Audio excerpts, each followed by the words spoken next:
Soñé que la ciudad estaba dentro, el más bien muerto de los mares muertos.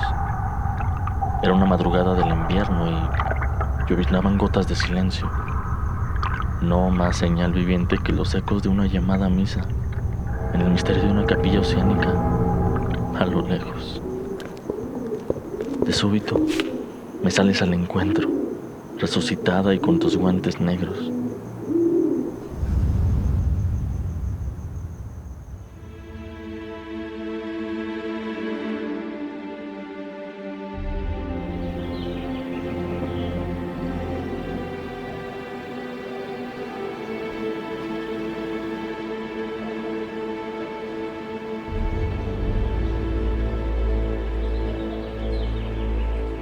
Quizá lo que le faltó a López Velarde fue una infancia un poco menos dura. Y entonces encontraba en la mujer lo que es nuestro. Es principal esto que tenían las mujeres para López Velarde: ternura, poesía, afecto, calor humano.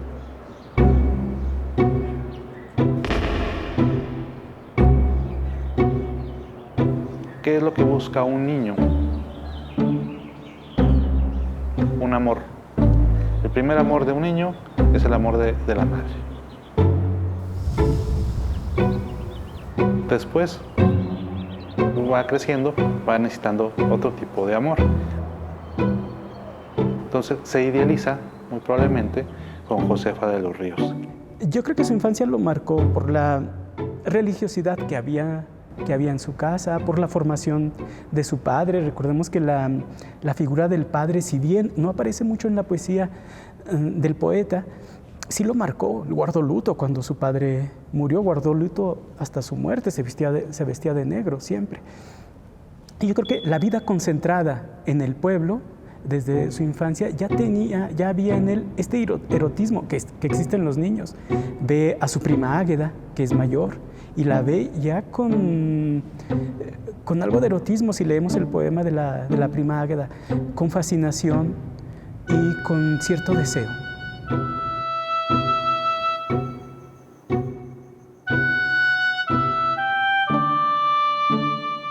Conlleva un círculo cultural, donde Fuensanta muy probablemente le hubiera leído algún cuento, alguna rima a este niño, y empieza a idealizar un amor con Fuensanta.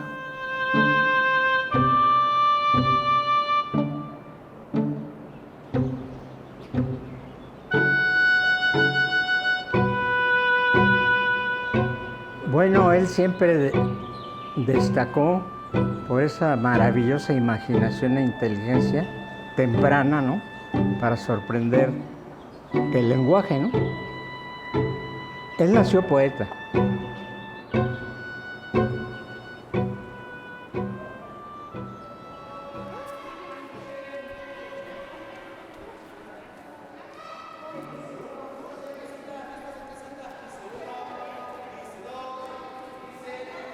Estuvo en una escuela de niñas, él mismo lo dice en Aguascalientes, ¿no?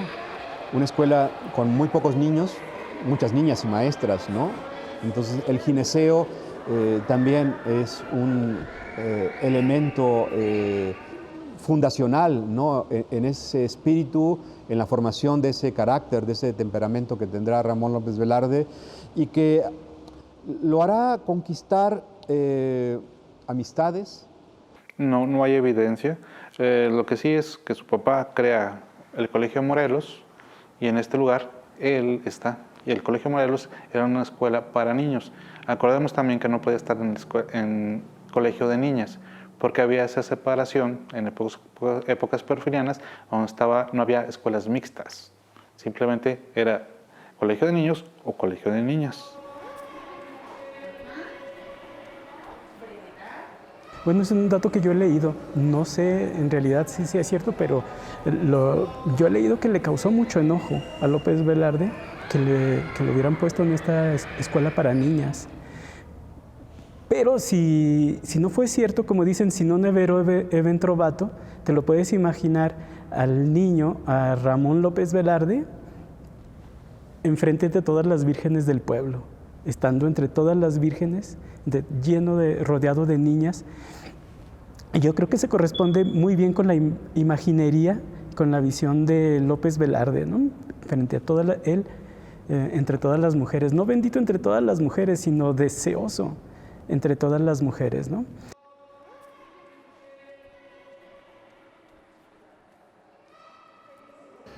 No creo ese fervor que sentía por la figura femenina, que era muy pronunciado en él, no se hubiera dado si él hubiera estado de niño en una escuela exclusivamente femenina. No, yo creo que él se educó de manera normal, es decir, su niñez fue muy convencional. No así su vida interna, porque por supuesto que no podemos decir que la vida de un poeta, de un artista como él, sea convencional. Es muy poco probable que haya estudiado en una escuela de niñas, precisamente por esta separación que había en la educación en tiempos porfirianos.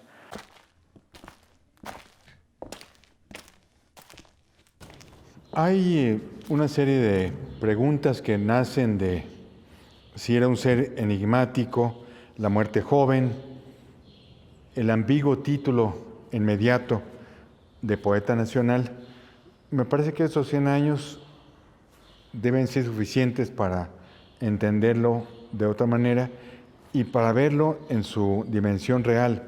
Sin embargo, permanecen, a pesar de todo, múltiples preguntas, múltiples interrogantes que se deben a lo misterioso de su personalidad.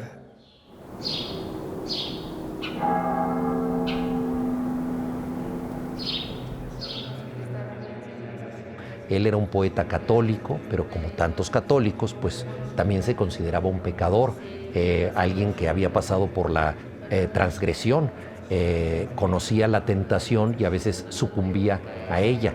Un poco en broma decía que le iba mejor con el credo que con los mandamientos, o sea, le iba mejor prometiendo la fe que cumpliéndola.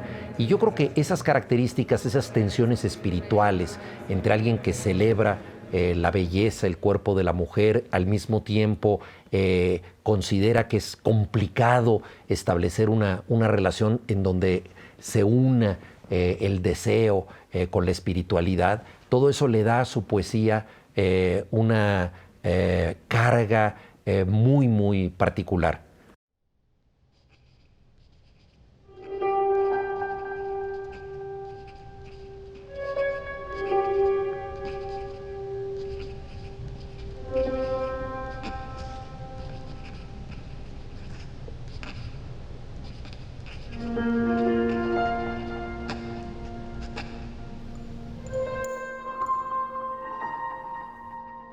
Como no pocos personajes, y como ocurre con la mejor literatura, el caso de López Velarde y de sus poemas efectivamente están llenos de lagunas, en el caso de su biografía porque nos falta documentación, y en el caso de los poemas porque son tan fantásticos, tan insondables a veces, tan llenos de misterios, que no acabamos de conocer ni su vida ni su obra. No acabamos de explicarnos ciertos momentos de su vida porque nos falta información y no alcanzamos a develar, a descifrar todos los misterios de su poesía porque no son descifrables y eso es parte de su encanto.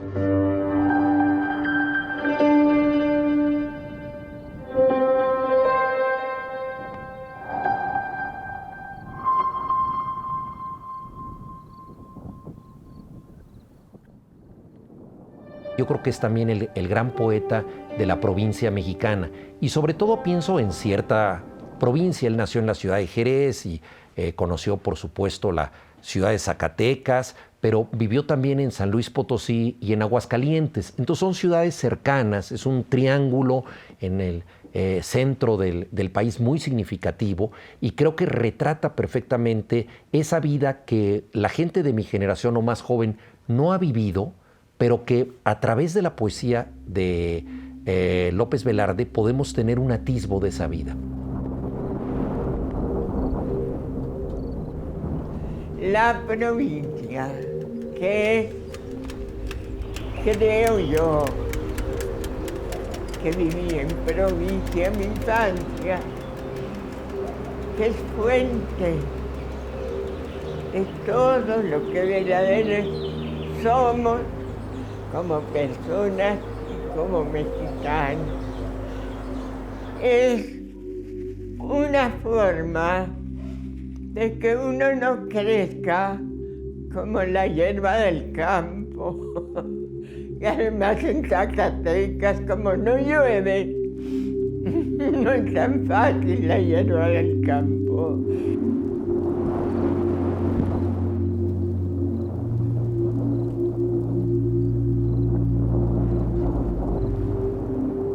Era una persona muy introvertida, pero muy inteligente. Y de alguna manera supo disfrazar en su tiempo sus deseos, su erotismo. De su vida en la provincia no se ha dicho nada. Se dice a raíz de varios comentarios y varios artículos que escribió Severino Salazar y Alberto Paredes, en que López Velarde pues era un dandy que había nacido en el Malecito. Es un poeta de provincia, como si esto fuera malo. No, es un poeta universal que toma la provincia como tema universal.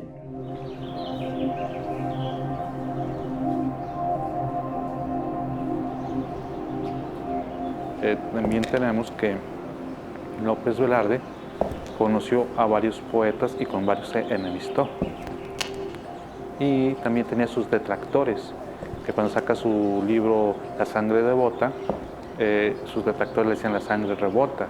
Cuando saca Zozobra, era resobra para los detractores de López Velarde. Entonces falta bajarlo de ese pedestal, que lo tenemos, y hacer una persona real. Entonces son esos pequeños datos donde hay que estudiar también a López Velarde como una persona normal.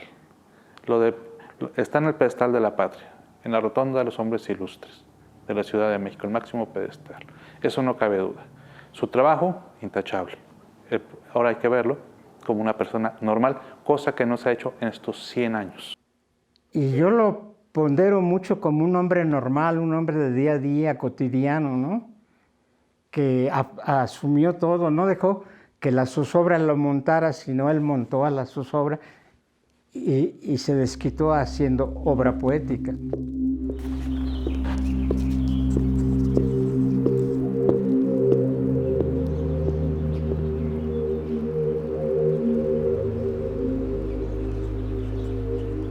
López Velarde está siempre muy cerca del amor y de la muerte.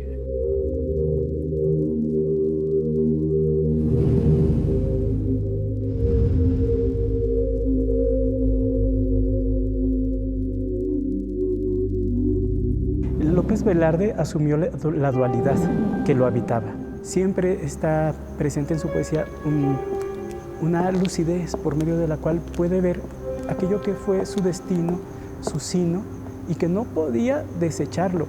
Que no lo haya desechado y que lo haya incluido en su poesía, logró hacer tan grandiosa como es la poesía de López Velarde. Fuensanta para él, pues se enamoró él de ella cuando él tenía 14 años, pero la conoció desde niño. Y eran vecinos y además Fuensanta, Josefa de los Ríos, era su tía política. Era cuñada de Salvador Berumen. Entonces vivía en la calle de Guanajuato número 11. Con ella convivió mucho tiempo. A ella le dedica varios poemas sin que ella supiera.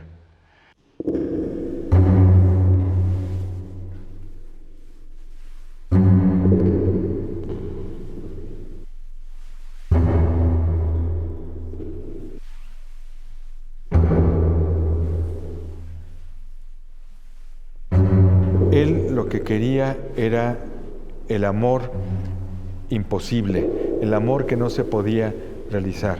Eso le gustaba más que tener hijos y establecerse, casarse. Él quería desposarse con su imaginación y eso es lo que lo vuelve muy atractivo.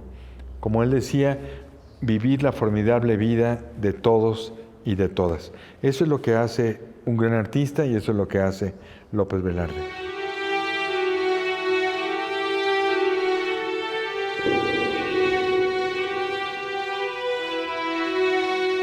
Yo creo que en López Velarde lo que predomina es el sentimiento. Por eso Octavio Paz le puso como título a su ensayo sobre el poeta El camino de la pasión, porque eso es lo más importante, esta sensación de estar ante un amor no correspondido o ante un amor perdido, de estar ante una relación que no se puede mantener, todas estas disquisiciones amorosas de oportunidades extraviadas, yo creo que son centrales en López Velarde y son las que hacen que nos siga llegando a nosotros con enorme frescura. Esta es una de las características de él, ¿no? Que siempre se enamora de mujeres imposibles, ¿sí? Como que es esta situación, como dirían los cubanos, los poetas de Orígenes, de la presencia de la ausencia. O sea, él no necesita a que la enamorada esté ahí, necesita que la enamorada se vaya para escribir, ¿no?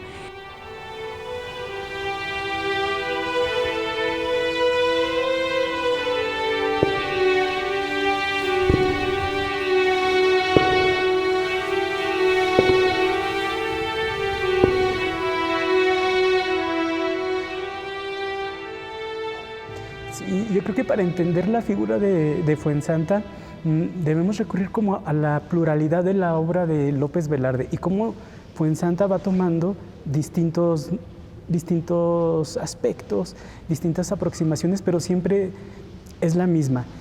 Y yo creo que esta figura va cambiando conforme va evolucionando la poesía de López Velarde. Primero es la novia del pueblo. Después son todas las muchachas del pueblo a las que se refiere, a las vírgenes del pueblo, las vírgenes de la provincia. Y aquí está la clave. La clave está en que él ama la virginidad de Fuensanta y ama la virginidad de las muchachas. ¿Qué quiere decir? Que ama el deseo. Es decir, en este sentido no es alguien que intente aplacar su pasión, pero es un acicate para su deseo que esta mujer sea inalcanzable.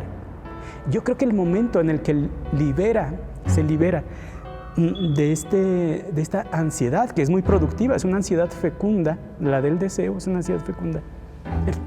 En López Velarde hay un momento en que la libera y lo podemos ver elevada cósmicamente, y es en La suave patria.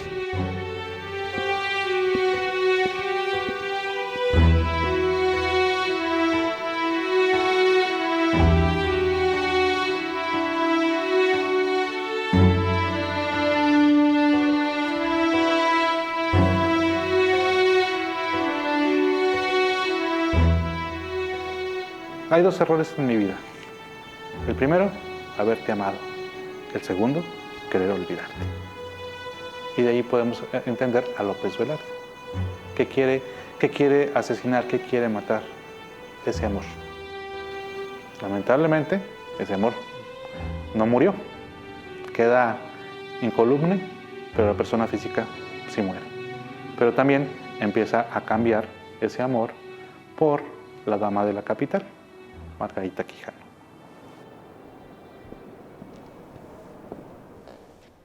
Es un autor evasivo, es una persona muy discreta.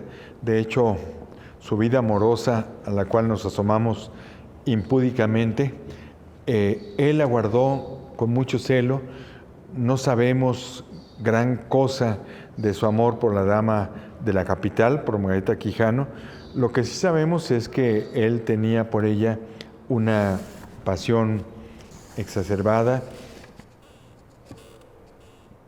Pero López Velarde, en ninguno de sus poemas, paradójicamente, habla de la esperanza de que volviera un amor. Esos amores, para mí, que fueron ideales. Fue el amor ideal de él, amor platónico. Concibió que la mujer debiera tener las virtudes de Fuensanta o las virtudes de Margarita Quijano, ¿no?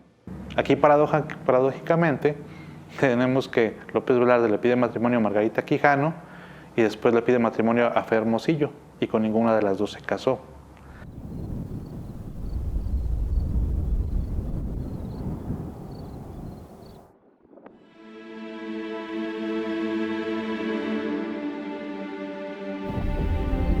¿Qué es ser un poeta nacional? ¿Qué es ser un poeta cívico? Yo creo que no tenemos que tener miedo de la segunda etiqueta, porque López Velarde es un poeta tan cívico como en su momento lo fue Efraín Huerta en un escrito como Amor, Patria Mía, e incluso en su texto tan rabioso como es Avenida Juárez, donde él declara: no hay respeto ni para el aire que se respira. Igualmente Rubén Bonifaz, cuando escribe sobre Morelos, o Carlos Pellicer cuando escribe sobre Juárez. Son autores que no tuvieron miedo de hablar de lo nacional. Sin embargo, decir que López Velarde es nuestro poeta nacional es muy peligroso, porque eso lo encasilla en una sola estación. Yo creo que López Velarde, al igual que García Lorca, tuvo la desgracia de que a su muerte, a su temprana muerte ambos, se le consideró a García Lorca un poeta exclusivamente de gitanos y cuchillos.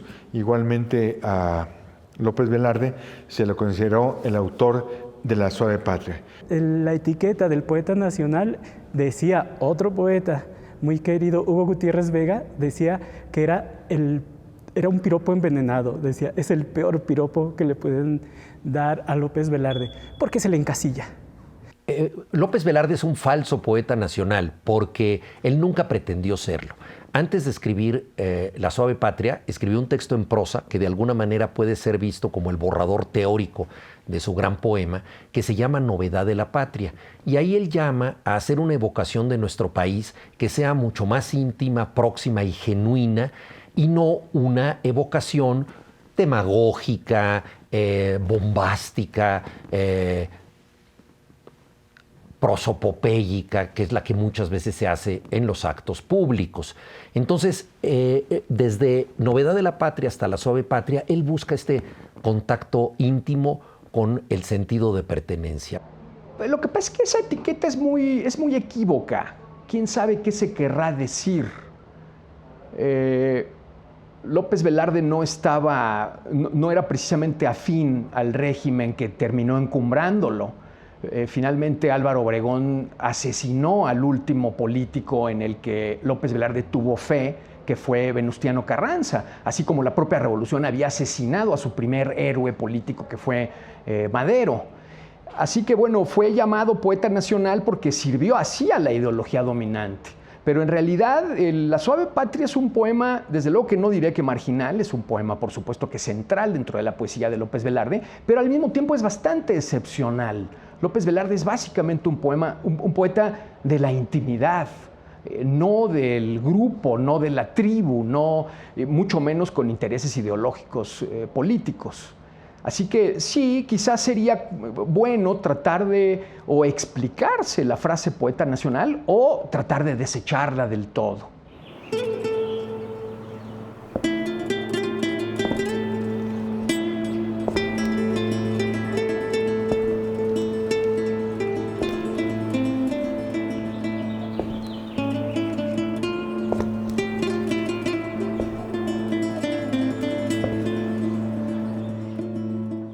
Creo que La Suave Patria es su poema más ambicioso, su poema más popular, el que arrastra más estas lecturas acomodaticias, pero es un poema de elevación, de mérito.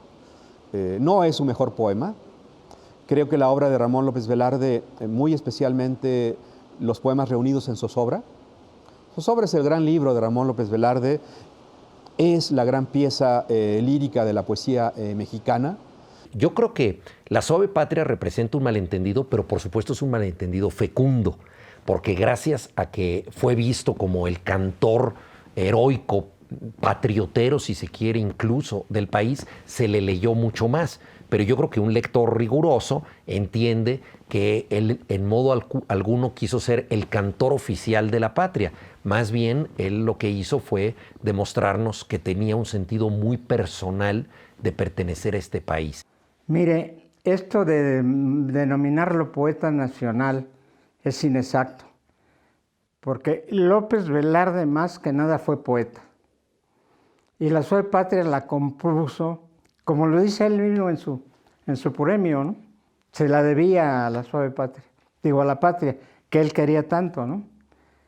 Y yo, analizada, y todos la han analizado, y es un elogio grande a la mujer, en todas sus manifestaciones de madre, de novia, etcétera, ¿no? Y se debiera llamar la Suave Matria, pero lo hizo exclusivamente porque era poeta. Y yo creo que cuando habla de la Suave Patria, está hablando de Fuensanta a un nivel cósmico. Pero naturalmente, él está buscando una patria muy personal. Le pone Suave Patria.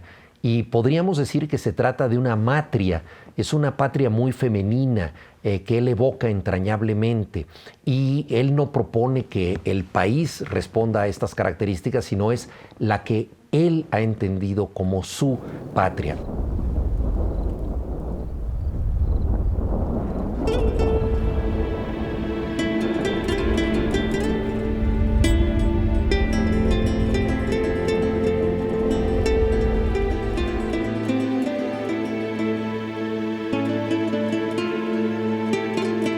Tampoco podemos negar que La Suave Patria es un poema fundamental, ¿no? En la historia de México hay posiblemente 4 poemas importantes o que de alguna manera nos dan una radiografía del país, y es el primero, Sueño de Sor Juana, luego vendría la Suave Patria de Ramón López Velarde, Muerte sin fin de Gorostiza y finalmente Piedra de Sol de Octavio Paz. Entonces no podemos tampoco como borrarlo, ¿no? Pero ciertamente sin ese poema y sin la coincidencia que se dio con Vasconcelos, hubiera sido mucho menos conocido, porque hay que decirlo, cuando él muere es un poeta que tiene 2 libros, algunos han recibido incluso críticas no muy positivas, por ejemplo Alfonso Reyes nunca lo quiso, era un poeta que como todos pues estaba en entredicho, no se sabía cuál iba a ser su reputación definitiva, y ciertamente ese poema ayudó a cimentar su fama. Sería el autor de uno de los libros más provocadores de la historia de la poesía, no solo mexicana, sino en todas las lenguas. Me refiero al libro Zozobra, que se publicó en 1919. Precisamente en ese libro están por lo menos 5 poemas por los cuales López Velarde pasaría a la inmortalidad. Y Borges, que es un gran escritor, se sabía la Suave Patria de memoria y decía que era su vitamina. La repetía y la analizaba y trataba de entenderla, pero no era posible, al grado que le preguntó quién, a Paz creo que le preguntó, oye, ¿qué cosa es chía? Dice, mire, con la chía se hace agua fresca. Dice, ¿a qué sabe la chía? Dice, pues sabe a tierra. Y pues indirectamente hizo un gran elogio, ¿no?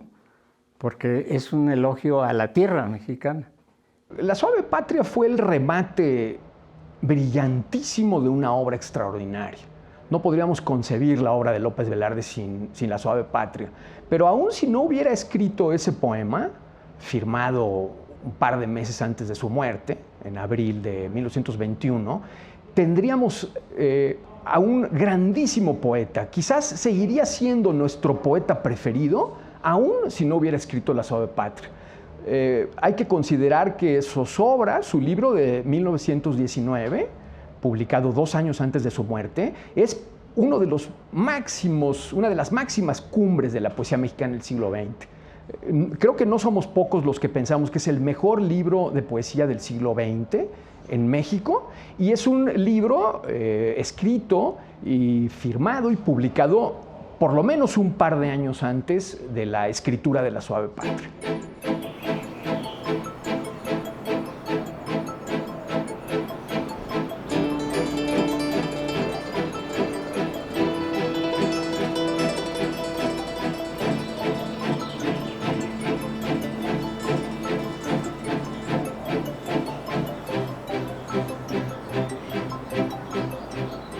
López Velarde es el poeta más y mejor leído de México. Yo no creo que haya un poeta que se haya discutido con más acierto por ensayistas de primerísimo nivel como Octavio Paz, Javier Villaurrutia, Gabriel Said y muchos otros. Y esto no ha dejado de ocurrir hasta la fecha. Sigue siendo un poeta que suscita la admiración y despierta el misterio para muchas personas.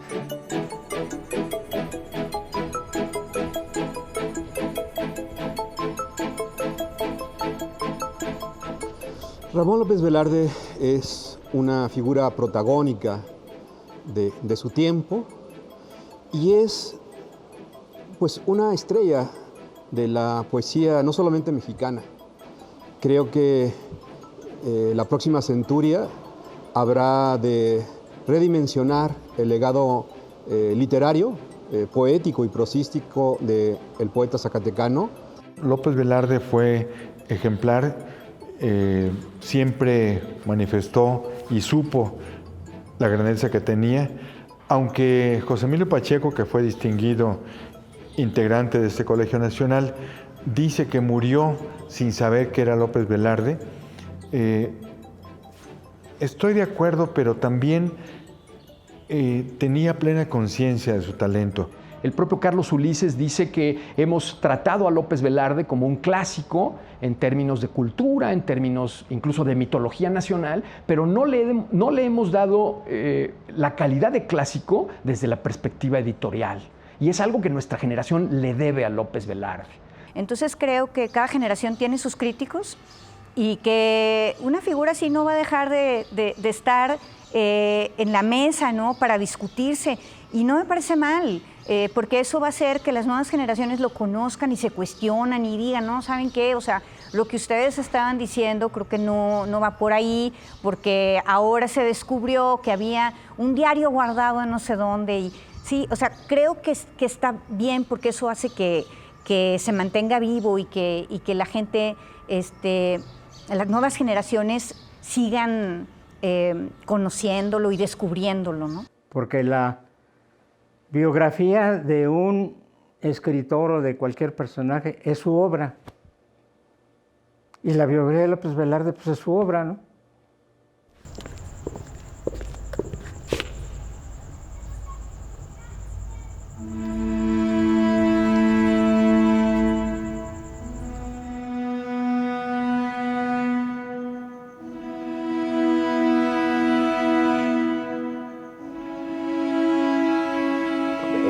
El sueño de los guantes negros es un poema inconcluso, entonces tiene también el atractivo de que es el poema en el que estaba trabajando antes de morir. Se encuentra en su abrigo, el último saco que él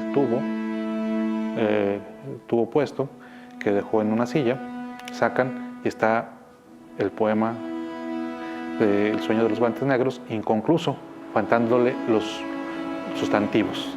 Entonces a él le gustaba jugar con esas metáforas, con esas paradojas, para que sus amigos muy probablemente tuvieran algo en que empezar o no supieran con quién andaba. La palabra que falta en El sueño de los guantes negros es la palabra que puede ser una palabra modesta, estoy de acuerdo, es un artículo indeterminado, pero en la poesía todas las palabras cuentan, y muchísimo más en un poema bastante extraordinario dentro del contexto de la poesía de López Velarde, que es El sueño de los guantes negros, que es un poema que tiene características formales extraordinarias. No hay otro poema que se le parezca. Son 34 endecasílabos, es decir, 34 versos de 11 sílabas, acentuados prácticamente todos de una manera bastante parecida, bastante regular, en un esquema que no admite ni el añadido ni la ausencia de palabras. Así que el hecho de que falte una pequeña pieza del rompecabezas en un poema armado con tanto rigor es una ausencia importante, es una ausencia dolorosa y que, bueno, pues funciona de manera bastante significativa para hacernos ver que de verdad a 100 años de su muerte es necesario volver a leerlo con ojos y criterios nuevos y volverlo a editar. El caso del Sueño de los Guantes Negros es valioso porque es un poema que supone un reto formal como no lo afrontó López Velarde en toda su poesía. Y lo que es interesante es que no lo pudo concluir. Como si el reto que él mismo se propuso, el poema más difícil que quiso escribir, no consiguió terminarlo y por lo tanto no lo publicó.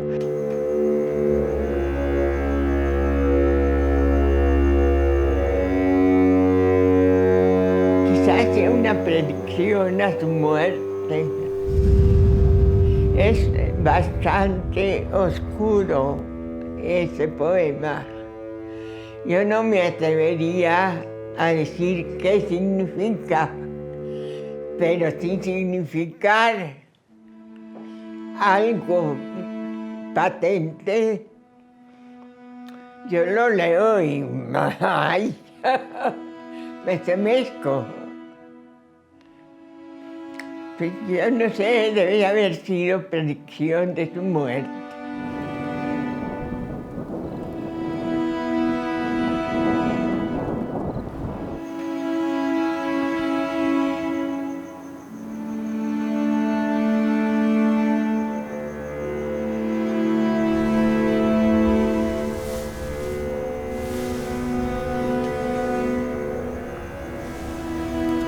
Yo estaré enfermo. Me enterrarán en el cementerio en que los artífices lugareños han ido poniendo lápidas y lápidas, mordidas por un cincel novato. Mis ojos, que se recrearon en las tapias en que se desborda la rosa té, se corromperán velozmente.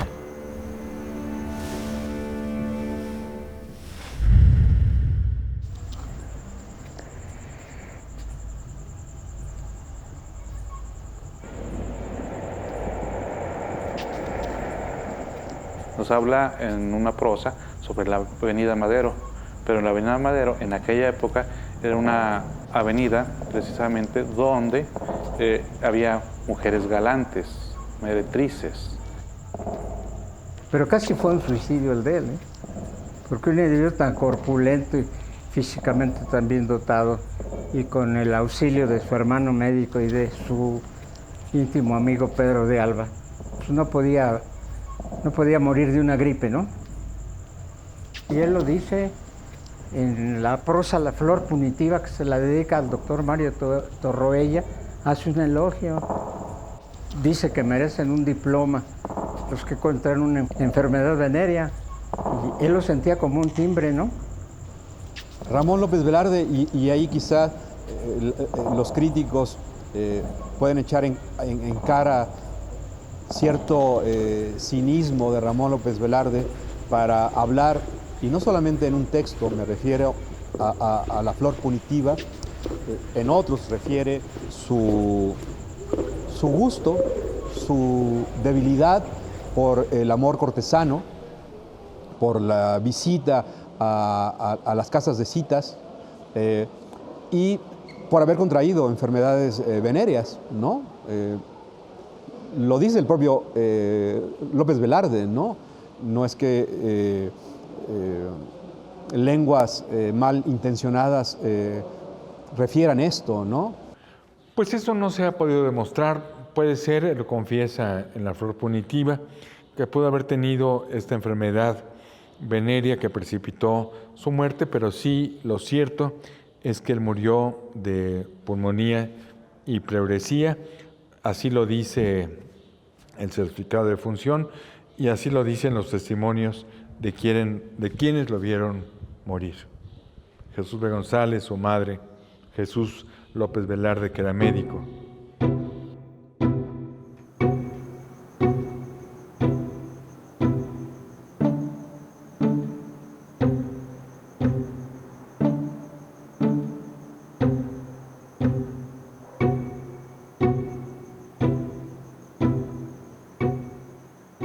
pues lo seguimos situando en el mejor, a López Velarde en el mejor de los peldaños. Nosotros lo tenemos como el más ilustre de nuestros jerezanos, de nuestros parientes también. Pues me parece que lo seguiremos leyendo porque nos fascina, porque está lleno de atractivos, de intereses, de inteligencias de todo género.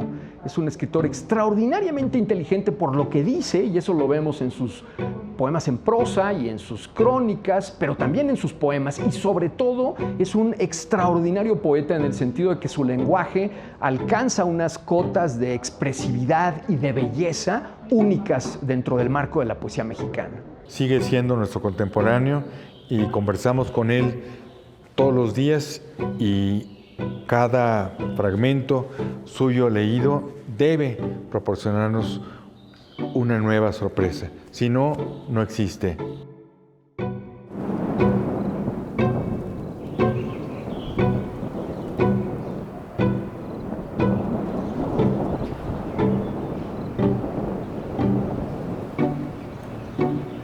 Que la vida no puede terminar. Y esto no es solamente como una especie de consolación de la gente que tiene 98 años, sino que